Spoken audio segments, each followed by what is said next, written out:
Chapter number 11 में कुछ important question नहीं था, इसलिए उसको नहीं लिखा गया। चैप्टर नंबर 12 कहा जा रहा है कैसे कैसे बदले घर।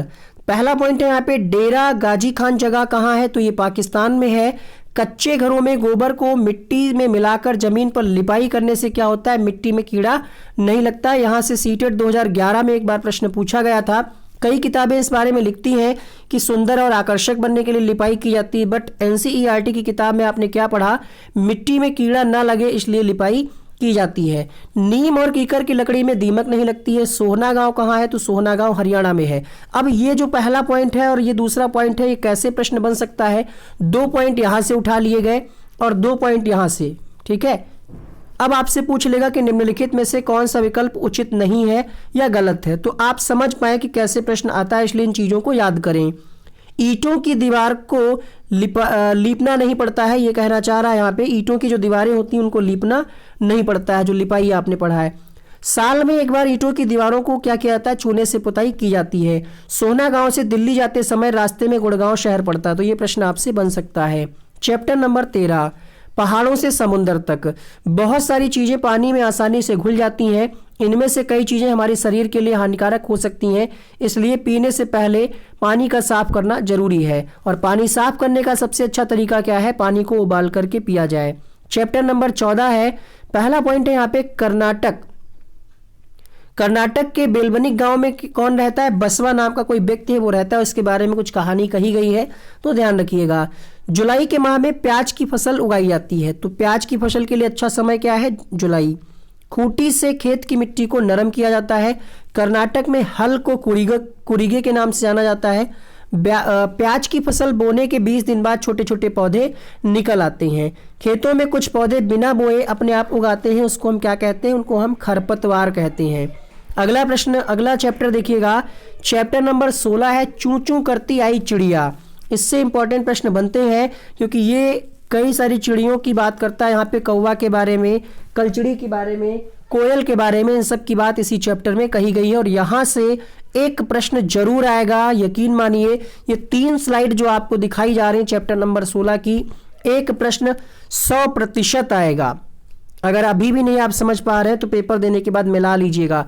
गीजू भाई बधेका गुजरात में रहते थे। ये क्या करते थे, ये कुछ किस्से कहानियां लिखते थे बच्चों के लिए।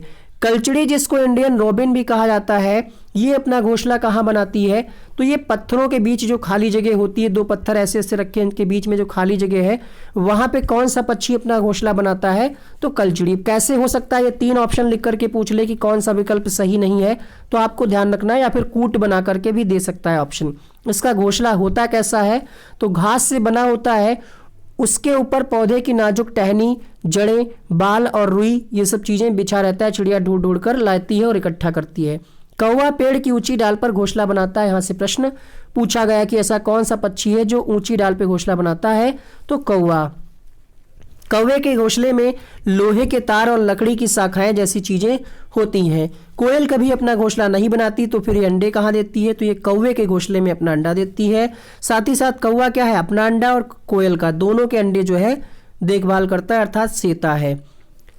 फाख्ता कैक्टस के कांटों के बीच या मेहंदी के मेड़ में घोंसला बनाता है। तो अगर आपसे प्रश्न ऐसे पूछे कि मेहंदी के मेड़ में कौन सा पक्षी घोंसला बनाता है, तो फाख्ता या फिर कैक्टस के कांटों के बीच बनाता है।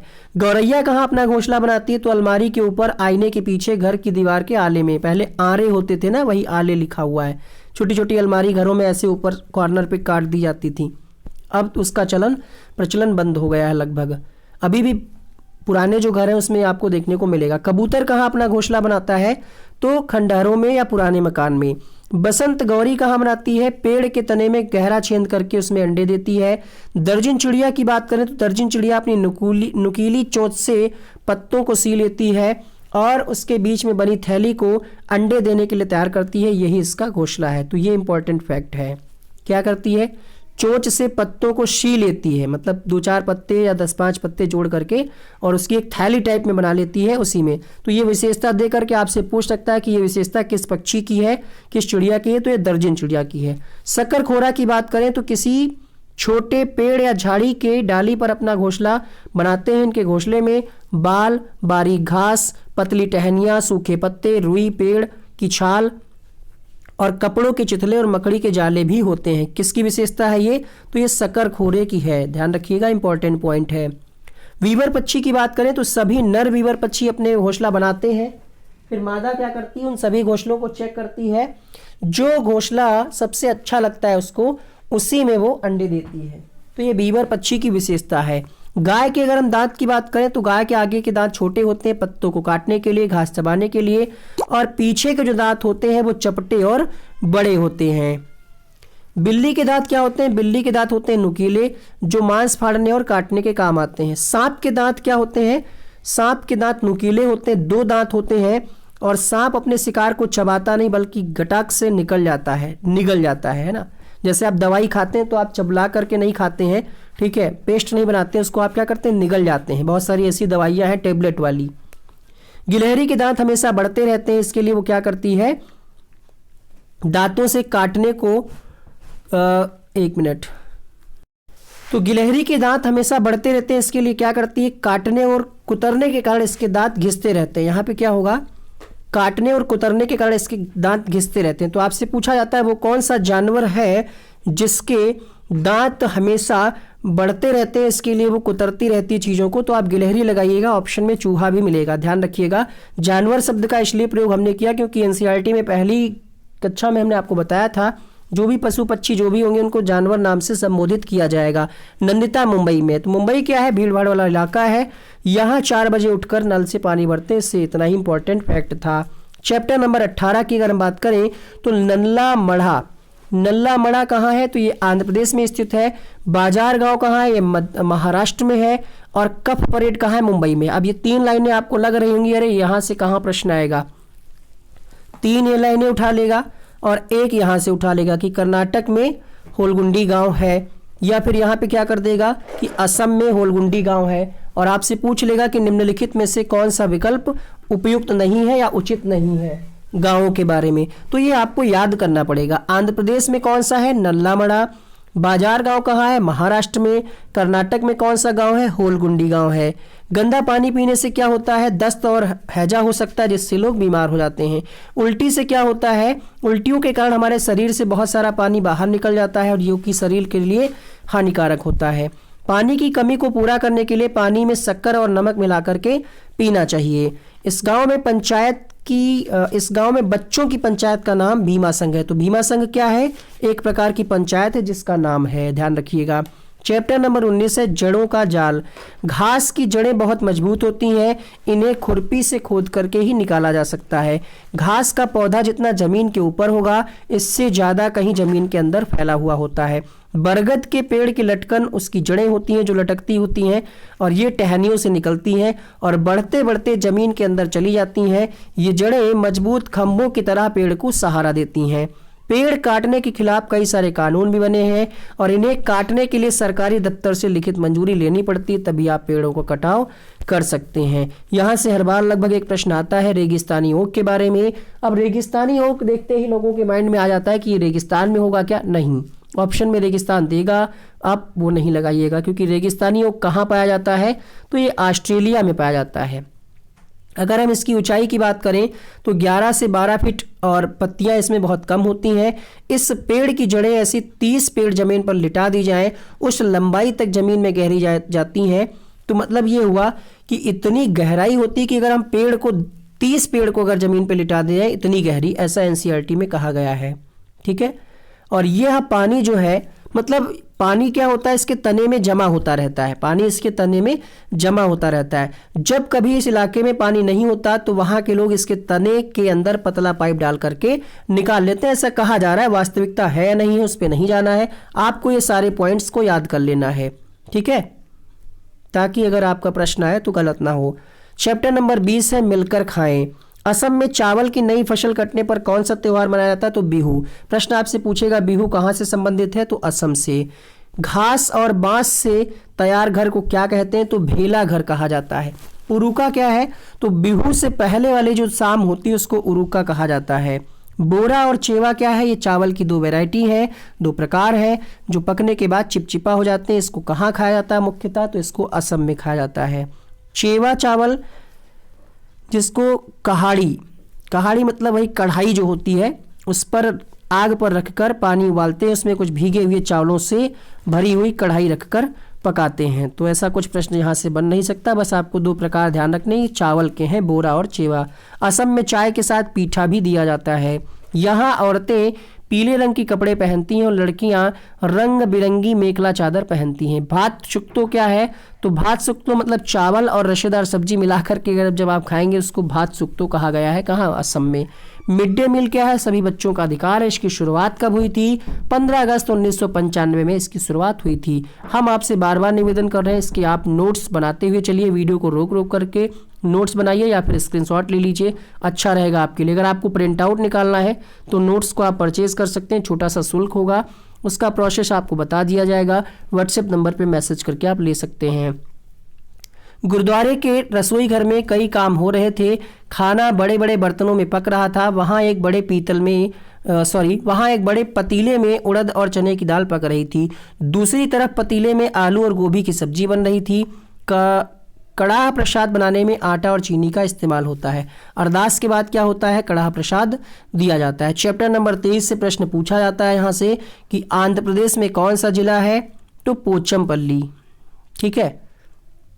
मुक्तापुर गांव कहाँ है? तो आंध्र प्रदेश के पोचमपल्ली जिले में है। इस जिले में अधिकतर क्या है? परिवार जो है बुनकर है, इसलिए इस बुनाई को पोचमपल्ली के नाम से पहचाना जाता है। कारीगर चमकदार रंगों की बहुत ही सुंदर पोचमपल्ली साड़ियाँ बुनते हैं। ऐसी साड़ी बुनने के लिए एक अच्छी कारीगरी चाहिए, इसके लिए कई दिनों तक मेहनत करनी पड़ती है। चैप्टर नंबर 4 में बहुत ज़्यादा इंपॉर्टेंट फैक्ट नहीं, लेकिन चैप्टर नंबर 5 में हर एक चैप्टर बहुत इंपॉर्टेंट है। क्लास 5 में, चैप्टर नंबर 5 नहीं, कक्षा 5 की किताब में हर एक चैप्टर बहुत इंपॉर्टेंट है। तो आने वाले वीडियो आपके लिए और भी ज़्यादा इंपॉर्टेंट होंगे। आंध्र प्रदेश में खास तौर से पोचमपल्ली और कलमकारी साड़ियाँ बनाई जाती है। यहाँ से प्रश्न पूछा जाता है कि पोचमपल्ली और कलमकारी साड़ी कहाँ की प्रसिद्ध है या कहाँ बनाई जाती है? ऑप्शन दे देगा गुजरात, आंध्र प्रदेश, असम, उत्तर प्रदेश। तो आपको ध्यान रखना है ये आंध्र प्रदेश से संबंधित है। पोचमपल्ली की तरह भारत में कई इलाकों में कुछ खास चीज़ें बनाई जाती हैं, जैसे कुल्लू की शाल, बिहार की मधुबनी पेंटिंग, असम के शिल्क, कश्मीर की कढ़ाई, ये प्रसिद्ध हैं। आगे बढ़ते हैं। चैप्टर नंबर 24 देख लेते हैं कितने चैप्टर हैं। इसमें 27 चैप्टर हैं। इसके बाद आगे हम कक्षा 5 की समरी आपको उपलब्ध कराएंगे। चैप्टर नंबर 24 है दूर देश की बात। तो यहाँ पे कहा जा रहा है कि मलयालम में चिटप्पन किसको कहते हैं? चिटप्पन जो है पिता का छोटा भाई यानी चाचा को कहते हैं। कुजुम्बा किसको कहते हैं? पिता के छोटे भाई की पत्नी अर्थात चाची को कहते हैं। पूछा जा सकता है प्रश्न, निम्नलिखित में से कौन सा विकल्प सही है या सही नहीं है? अबू धाबी में रेत के पहाड़ होते हैं जिनको हम रेत के टीले भी कहते हैं। अबू धाबी और आसपास के देश रेगिस्तानी इलाके में है। यहाँ शहर से थोड़ी दूर जाने पर दूर दूर तक रेत ही दिखाई पड़ती, ना कोई पेड़ है ना हरियाली है, केवल रेत ही रेत आपको दिखाई पड़ेगी। अगर हम बात करें यहाँ पे अबू धाबी की, तो यहाँ की मुद्रा दिरहम है। ऑप्शन में एक बार दिनार दिया था और आपसे पूछा था कि कौन सा विकल्प सही नहीं है। आपने वो प्रश्न पढ़ा होगा और आगे भी आपको पढ़ाया जाएगा। तो ऐसे ऐसे क्वेश्चंस को घुमाया जाता है, एक शब्द का अगर परिवर्तन कर दिया और अगर आपने पढ़ा नहीं तो आप गलत करके आएंगे। रेगिस्तान में बारिश नहीं होती, वहाँ पानी सचमुच बहुत कीमती है। ना बारिश है, ना ही नदियाँ हैं, ना झील है, ना ही तालाब है। जमीन के नीचे भी वहाँ पानी नहीं है। यहाँ रेतीली जमीन के नीचे तेल होता है, इसलिए यहाँ पेट्रोल तो आसानी से मिल जाता है। पेट्रोल क्या है? पानी से सस्ता है, बट पानी बहुत महंगा है। इसका मतलब यही हुआ। अबू धाबी में सिर्फ खजूर के ही पेड़ दिखाई देते हैं। गर्मी की वजह से अबू धाबी में लोग ढीले ढाले सूती कपड़े पहनते हैं और पूरा शरीर सिर पर ढकते हैं, इससे वे तेज धूप से बच जाते हैं। चैप्टर नंबर 25 है चटपटी पहेलियाँ। केरल को मसालों का बगीचा कहा जाता है। यहाँ तेज पत्ता, छोटी इलायची, बड़ी इलायची, काली, इन प्रकार के मिर्च मतलब जो होते हैं मसाले के अंतर्गत ना, छोटी इलायची, बड़ी इलायची हो गया, जावित्री हो गया, ये सारे कहाँ ज़्यादातर केरल में उगाया जाता है। गरम मसाला कई प्रकार का पिसा पाउडर होता है, जैसे इलायची, तेजपत्ता के पत्ते आदि को गरम मसाला कहा जाता है। चैप्टर नंबर 26 है फौजी वहीदा। तो वहीदा कौन है? प्रिज्म लेफ्टिनेंट कमांडर है। ये भारतीय नौसेना में डॉक्टर है और नौसेना के समुद्री जहाज पर काम करने वाली गिनी चुनी महिलाओं में से एक है। ये पहली महिला है जिन्होंने पूरी परेड की कमान संभाली। यहाँ से एक बार प्रश्न पूछा गया है कि लीडर की विशेषता क्या होती हैं, तो ध्यान रखिएगा, अभी आपको आगे इंपॉर्टेंट पॉइंट बताया जाएगा। थन्ना मंडी गांव कहाँ है? तो ये जम्मू कश्मीर के राजौरी जिले में है। जब परेड होती है तो पीछे 4 टुकड़ियां चलती हैं। पूरी परेड में 36 निर्देश देने होते हैं। निर्देश इतनी जोर से देने होते हैं कि सबसे पीछे तक आवाज आपकी पहुंच पाए। प्रिज्म क्या है? तो प्रिज्म एक प्रकार का कांच है जो 7 रंग दिखाता है। क्या हम तेज पढ़ रहे हैं? क्या स्पीड तेज है? तो एक बार कमेंट करके बताइएगा। कुछ लोग कहते हैं सर आप धीरे पढ़ रहे हैं, कुछ लोग कहते हैं तेज। अगर आपको कोई प्रॉब्लम होती है वीडियो की क्वालिटी में तो यहाँ पे 3 डॉट होता है, वहाँ से आप वीडियो की क्वालिटी भी घटा बढ़ा सकते हैं और वीडियो की स्पीड भी घटा बढ़ा सकते हैं। ठीक है, यहाँ पे चैप्टर नंबर 27 चैप्टर नंबर 27 है कोशिश हुई कामयाब। तो इसकी टपो पुल ये कहाँ है? तो ये लद्दाख में है। लद्दाख में माँ को आमा ले और पिता को आबा ले और दादाजी को मेले ले कहा जाता है।